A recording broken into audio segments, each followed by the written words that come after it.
पहले अपन ने पढ़ा था लेटर मुगल, इसके बाद पढ़ा बंगाल, बंगाल के बाद अब अपन पढ़ेंगे मराठा। मराठा आए क्यों, उनका कारण क्या था आने का, इनके बीच में पानीपत का तीसरा युद्ध हुआ, किस किस के बीच में हुआ, और मराठाओं के पहले संस्थापक कौन थे, उसके बाद कौन बने, ये सारी चीजें अपन इसमें कवर करेंगे। मराठा जब यहाँ पे आए तो इनके सबसे पहले संस्थापक थे छत्रपति शिवाजी। छत्रपति शिवाजी फाउंडर थे मराठा एम्पायर के। इसके बाद में जो कि राजा बने उनका नाम था संभाजी। संभाजी को संगमेश्वर नाम की जगह पे, जब ये एक बार कहीं जा रहे थे, संगमेश्वर नाम की जगह पे औरंगजेब ने पकड़ लिया। औरंगजेब ने संभाजी के पूरे परिवार को कैप्चर कर लिया और हाउस अरेस्ट में रखा। हाउस अरेस्ट में 1707 में जब इनको पकड़ा, 1869 में इनको पकड़ा, क्या सॉरी 1689 में संगमेश्वर और औरंगजेब आर्मी ने इनको पकड़ा। तो भाई इनको हाउस अरेस्ट में रखा। 1707 में औरंगजेब की मृत्यु होती है।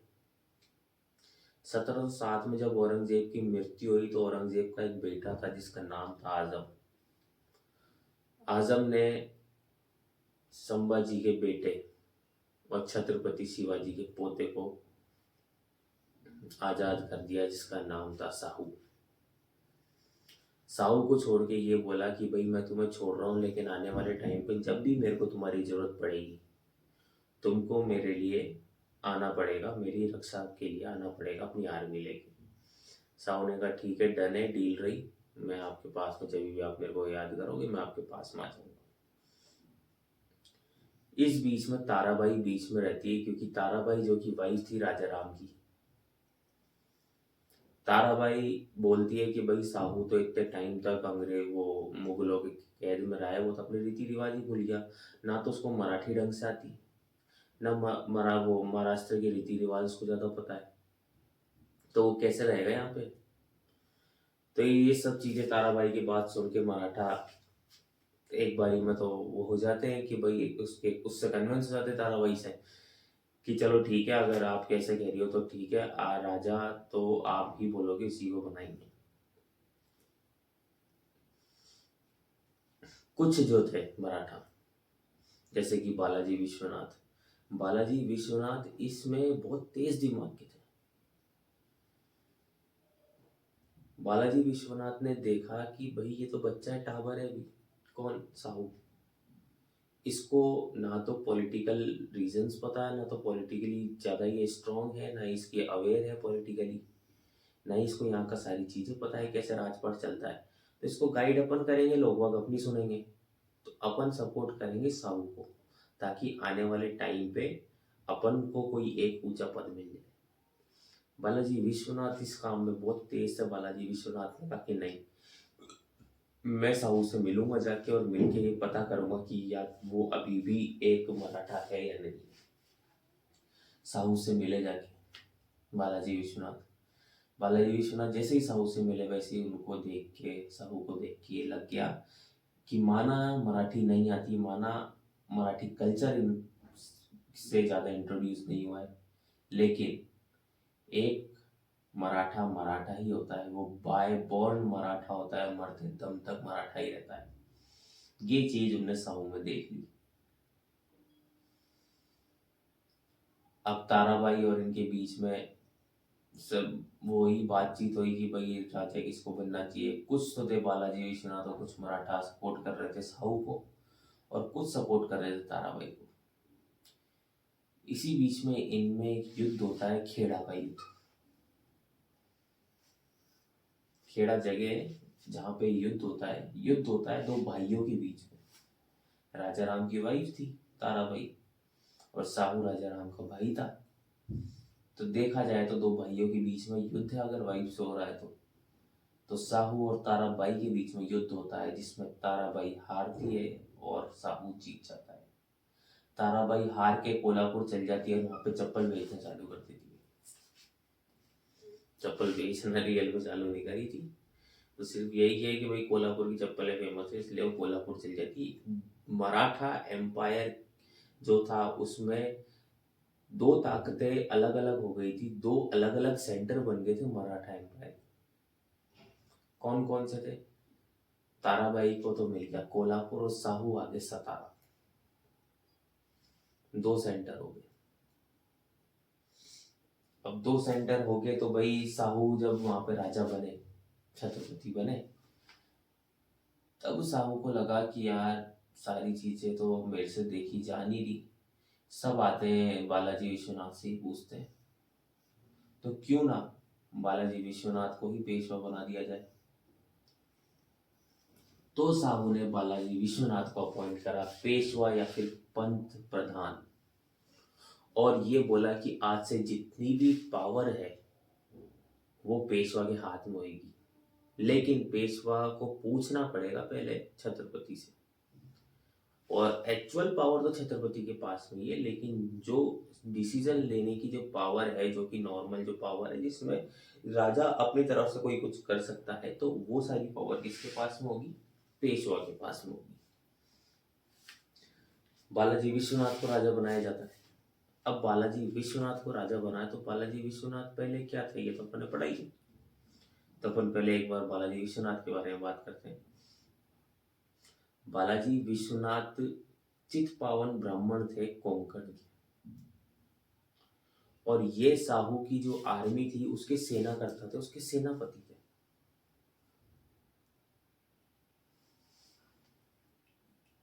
सेना करता थे। बालाजी विश्वनाथ ने ही अपन ने पढ़ा था फर्रुख सैयद को सैयद ब्रदर ने मारा था, और सैयद ब्रदर साथ में बालाजी विश्वनाथ को लाए थे। उनके साथ में इन्होंने संधि करी थी बालाजी विश्वनाथ ने मुगल एम्परर के साथ में। किसके कहने पे? सैयद ब्रदर्स के कहने पे। उस टाइम पे फर्रुख सैयद को मार दिया जाता है क्योंकि सैयद ब्रदर्स इनसे बोल के आए थे कि आप जितना भी जो एरिया मुगल साम्राज्य ने जीता है मराठाओं का, वो सारा का सारा आपको वापस दे दिया जाएगा। बालाजी विश्वनाथ ने कहा ये तो बहुत अच्छी बात है कि चलो फिर, लेकिन इससे पहले ही हुसैन ने बोल दिया था कि ये कुछ ना कुछ गड़बड़ कर सकता है, गड़बड़ कर सकता है, तो चलो ठीक है देखते हैं गड़बड़ क्या करेगा। कौन? फर्रुख सैयद। फर्रुख सैयद ने वो एग्रीमेंट साइन करने से मना कर दी।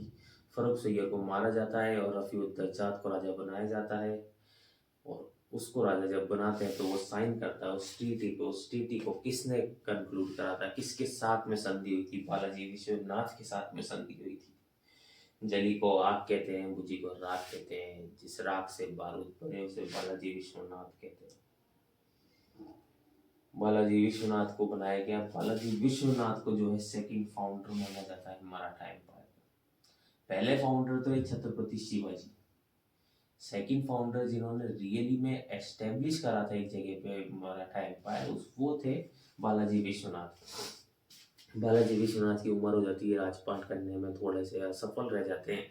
इस बीच में राजा बनाते हैं बालाजी विश्वनाथ के बेटे बालाजी बाजीराव बल्लाळ। बाजीराव फर्स्ट जिसे बोला जाता है, बाजीराव बल्लाळ, जो कि इसके इनके बेटे थे, उनको राजा बनाया जाता है। इनको वॉरियर पेशवा के नाम से जाना जाता है, क्योंकि इनकी जैसी रफ्तार, इनकी जैसी तेजी आज दिन तक किसी में नहीं है। चीते की चाल, बाज की नजर और बाजीराव की तलवार पर कभी संदेह नहीं करते, कभी भी मात दे सकती है। तो ये रियल में था। जैसा आप चीते की चाल पे कभी भी संदेह नहीं कर सकती, या तो चीता चल रहा है अभी थोड़ी देर रुको ही गायब हो जाएगा, ऐसे इतनी तेज भगता है। बाज की नजर इतनी है कि ऊपर आसमान से उड़ते हुए भी पानी में मछली देख के रह जाती है। वैसे ही बाजीराव की तलवार है, सामने कौन है क्या है कुछ भी नहीं देखती, सीधे गर्दन उड़ाती है। बाजीराव बल्लाळ को राजा बनाया जाता है, जो कि बेटे थे बालाजी विश्वनाथ के, और जिनको वॉरियर पेशवा के नाम से जाना जाता है। इन्होंने ही पलखेड़ा की जो बैटल हुआ था उसमें सामना करा था निजाम उल मुल्क का, चिनकलीज खान का। किस किस के बीच में युद्ध होता है? बालाजी बाजीराव बल्लाळ के बीच में और चिनकलीज खान निजाम उल मुल्क के बीच में। बाजीराव मस्तानी पिक्चर में एक डायलॉग था, जब बाजीराव एक खेमे में जाता है, निजाम और मुल्क के खेमा होता है वो, उससे बोलता है आपके खेमे के पीछे 10,000 सैनिक खड़े हैं, कुछ हाथी कुछ घोड़े, लेकिन आप ये नहीं जानते कि उसी के जस्ट पीछे मेरी 30,000 की सेना खड़ी है तलवार लेके, जो मेरे एक इशारे पर आपकी पूरी सल्तनत को खत्म कर देगी। ये बात सुन के निजामुल मुल्क घबरा जाते हैं। बाजीराव पानी में से चल के निजामुल मुल्क के पास में जाता है, हम आपकी तरह दोस्ती का हाथ बढ़ाए तो आप भी हमारी तरह दोस्ती का हाथ बढ़ाए, ये कह के उसको गले लगाता है और ये युद्ध वहीं पर ही समाप्त। इसमें मराठा जीतते हैं और संधि होती है मुंगी शिवगांव की संधि, जिसमें वहाँ का जो एरिया होता है वो ले लिया जाता है, किसके द्वारा? बालाजी बाजीराव बल्लाळ के द्वारा। इस बीच में छत्रसाल बुंदेला जो कि ओरछा के राजा थे, वहां पे उनके ऊपर हमला करने के लिए आया था महमूद खां बंगश।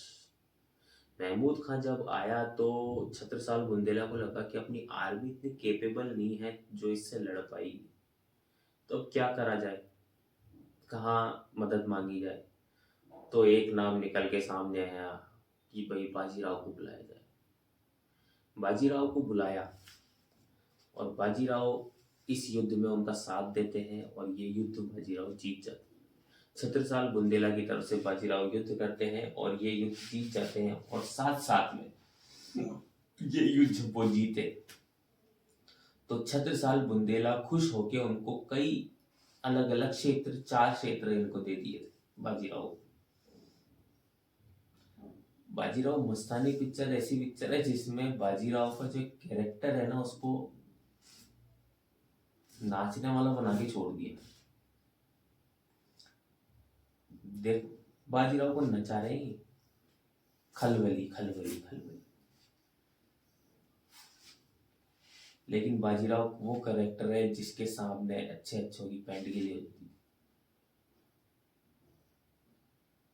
तो बाजीराव वो चीज था, लेकिन बाजीराव पिक्चर बहुत ही करते वाहियात पिक्चर है, लेकिन उसमें कई सारी चीजें जो बताई गई है, जैसे कि निजामुल मुल्क के सामने जब वो गए थे, उनके सामने बैठे थे, बैठ के जो संधि हुई थी वो संधि थी मुंगी शिवगांव की संधि। उसमें उन्होंने डायलॉग मारा था, चीते की चाल बाज की नजर और बाजीराव की तलवार पर कभी संदेह नहीं करते। वो डायलॉग सही है क्योंकि वो बाजीराव की तेजी उसी प्रकार थी। बाजीराव हेल्प करते हैं छत्रसाल बुंदेला जो कि किंग होते हैं ओरछा के, और किसके अगेंस्ट? महमूद खां बंगश के अगेंस्ट।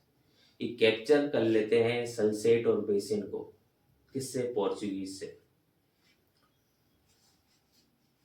ये अपना जो है स्टैब्लिश करते हैं कंट्रोल सिद्दीज और जंजीरा पे, जहाँ पे अफ्रीकन बारबेरियंस का वो चलता था। अफ्रीकन बारबेरियन, अफ्रीका ने अपनी अपनी सेना वहाँ पे छोड़ रखी थी, वो ये यहाँ पे अपना कंट्रोल एस्टेब्लिश करते हैं।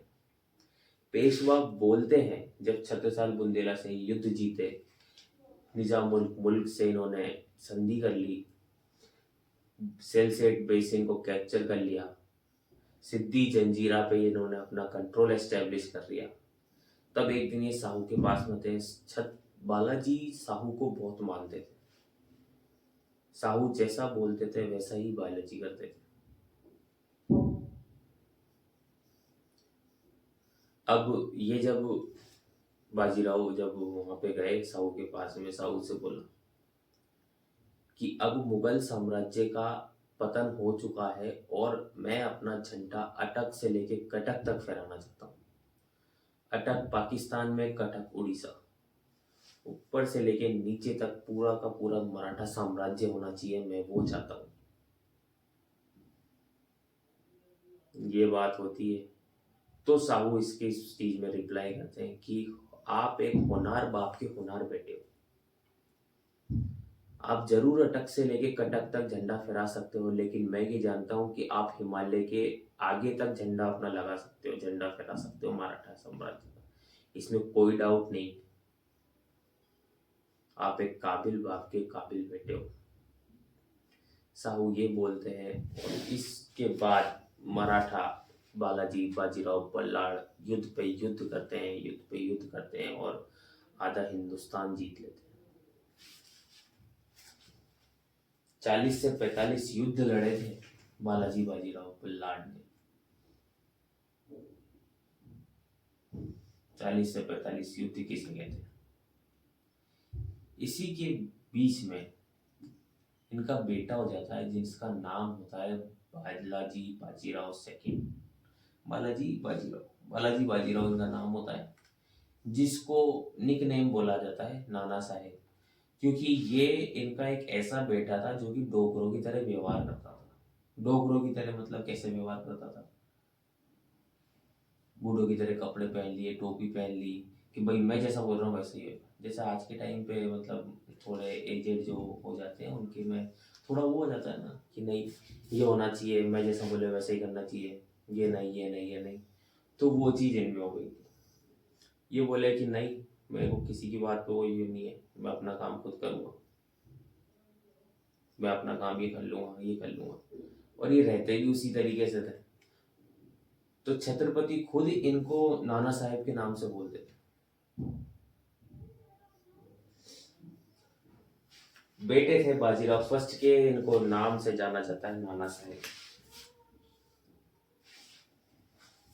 ये जब राजा बने, ये जब पेशवा बने, पेशवा के बाद में नाना साहेब पेशवा बने, इसी बीच में ताराबाई पता नहीं कहां से एक लड़के को उठा लाई। ताराबाई एक लड़के को उठा के लाके बोली ये मेरा पोता है। अब सबने मराठाओं ने बोला पोता ये कब हो गया, ये सीक्रेट है, किसी को बता नहीं सकती थी मैं, इसकी सेफ्टी के लिए मैंने आज दिन तक किसी को नहीं बताया, लेकिन जब आप इसको जब पेशवा बना रहे हो तो मैं इसको मेरे पोते को लेके आई हूँ, बालाजी को जब बना रहे हो मैं मेरे पोते को लेके आई हूँ। पोता यार तेरा पोता हाँ कहाँ से गया, कि नहीं मेरा पोता है, मैंने बोली ना मेरा पोता ही।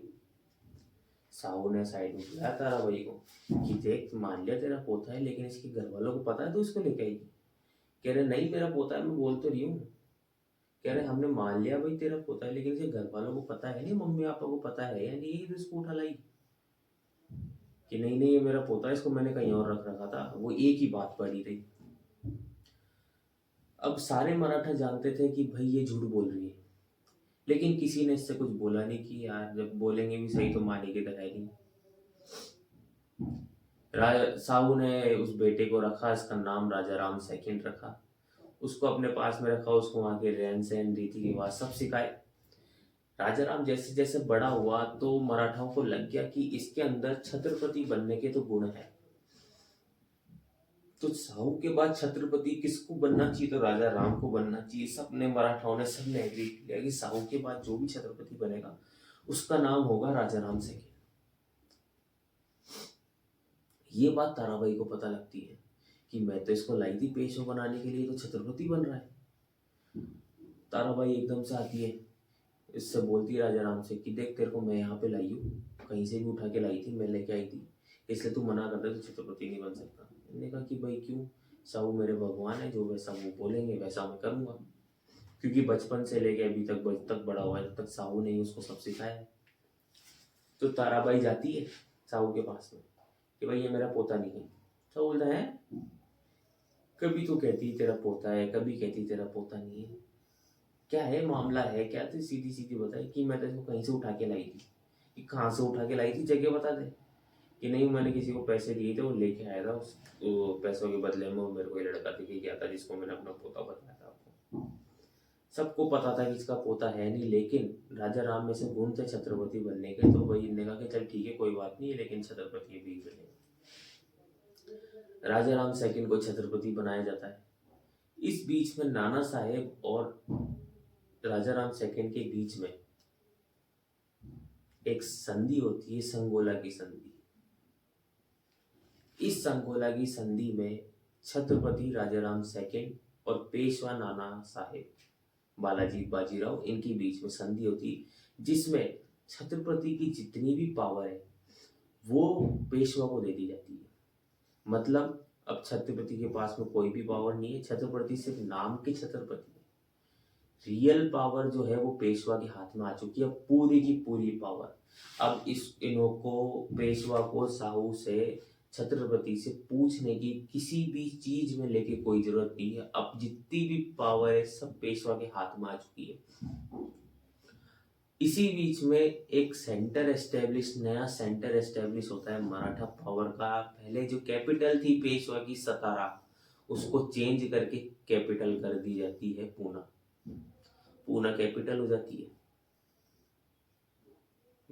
मराठा एम्पायर की, मराठा पावर की एक कैपिटल बन जाती है पुणे। पूना बोलते थे जिसको, पुणे बोलते हैं, वो बन जाती है।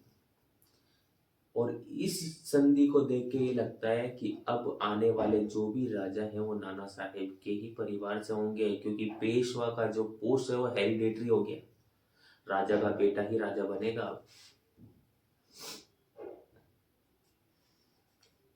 अब ये राजा का बेटा राजा बन गया तो भाई संधि होगी और एक मराठा फेडरेशन फॉर्म होगी, जिसमें गायकवाड़ हो गए, होलकर, अपने सिंधिया, ग्वालियर, ये सिंधिया हो गई, ये सारी चीजें इनमें एक फॉर्म हो गई। ये इसकी बात अपन अगली वीडियो में करेंगे, कल की वीडियो में, जिसमें पानीपत का तीसरा युद्ध, माधव राव, नारायण राव, इन सब के बारे में बात करेंगे। आज के लिए इतना है, एक बार रिवीजन कर लेते हैं। पहले फाउंडर थे शिवाजी। संभाजी को संगमेश्वर से औरंगजेब आर्मी ने कैप्चर कर लिया। राजा राम उसके बाद बने, की वाइफ थी ताराबाई। 1707 में डेथ, औरंगजेब की डेथ के बाद प्रिंस आजम ने फ्री कर दिया साहू को, दक्कन चले गए। बालाजी विश्वनाथ जो है मराठा के थे, इन्होंने सपोर्ट करा साहू का, कुछ मराठा ने सपोर्ट करा ताराबाई का।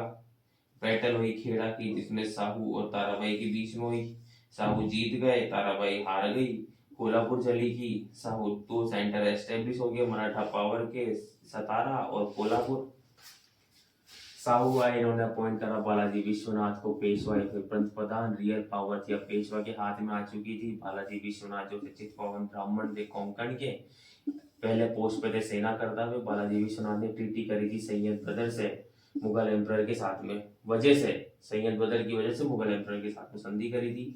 बालाजी विश्वनाथ को सेकंड फाउंडर माना जाता है मराठाओं का। इसके बाद में राजा बनते हैं, पेशवा बनते हैं बाजीराव फर्स्ट, जो कि बेटे थे बाजीराव बालाजी विश्वनाथ के। इनका टाइटल था वॉरियर पेशवा। पलखेड़ा का युद्ध हुआ था, इसमें बाजीराव फर्स्ट और चिनकिलिस खान के बीच में हुआ था, इसमें मराठा जीत गए थे। जिस टाइम संधि हुई थी मुंगी शेवगांव की। बाजीराव ने हेल्प कर दी छत्रसाल बुंदेला की, जो कि ओरछा के राजा थे, मोहम्मद का बंगश के अगेंस्ट। कैप्चर करा था सलसेट और बेसिन पोर्चुगीज से। एस्टेब्लिश करा था कंट्रोल सिटी ऑफ जंजीरा, जहाँ पे अफ्रीकन बारबेरियंस था। पेशवा ने बोला साहू से कि अब एंड हो चुका है मुगल एम्पायर के, अब हमें अपना फ्लैग को होस्ट करना है अटक से लेके कटक तक। साहू ने रिप्लाई करा कि undoubtedly you are a deserving son of a deserving father, you will host the flag beyond Himalaya, Himalaya के पार भी तुम अपना झंडा फहरा सकते हो। बालाजी बाजीराव उसके बाद राजा बनते हैं। बाजीराव फर्स्ट के जो बेटे थे, बाजीराव बल्लाड़ के बेटे थे नाना साहेब, वो राजा बनते हैं। बाजीराव फर्स्ट के बेटे थे नाना साहेब, इन्हीं के बीच में संधि होती है, संगोला की संधि। इसका पूरा का पूरा लिख लेंगे अपन अगली वीडियो में। आज के लिए इतना काफी है। Okay, bye bye and take care.